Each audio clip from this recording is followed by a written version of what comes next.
சாமி சரணம். சாமி சரணமய்யப்பா. அதாவது பார்த்தீங்கன்னா, 21/11/2024 அன்னைக்கு புல்மேட்டு பாதையில ஒரு 34 ஐயப்ப பக்தர்கள் கொண்ட ஒரு அணி வந்து பயணிச்சிருக்காங்க. அவங்க சென்னையிலேருந்து வந்திருக்காங்க சாமி. அவங்கள பார்த்தீங்கன்னா, அவங்க எத்தன மணிக்கு ஃபாரஸ்ட்குள்ள அதாவது புல்மேட்டு பாதையில வந்தாங்கன்றது எனக்கு தெரியாது. பட் அவங்களால சன்னிதானம் நெருங்க முடியல.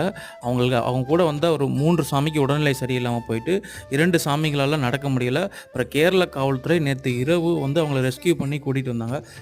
தயவு செய்து புல்மேட்டு பாதையில வரணும்னு நினைக்கிறவங்க சாமிக்கு வந்து ரீல்ஸ் பார்த்துட்டோ, வீடியோ பார்த்துட்டோ வர வேண்டாம். உங்க குருசாமி கிட்ட கேட்டு வாங்க.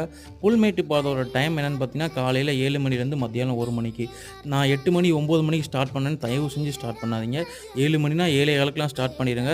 டைம் குடுத்துருக்காங்க. ஆனா நீங்க ஒரு டைம் நீங்க டிலே பண்ண உங்களால புல்மேட்டு பாதையில வர முடியாது. சாமி சரணம். 7 மணிக்கெல்லாம் புல்மேட்டு ஸ்டார்ட் பண்ணிருங்க சாமி. நீங்க டிலே பண்ண உங்களால சன்னிதானத்த ரீச் பண்ண முடியாது. சாமி சரணம்.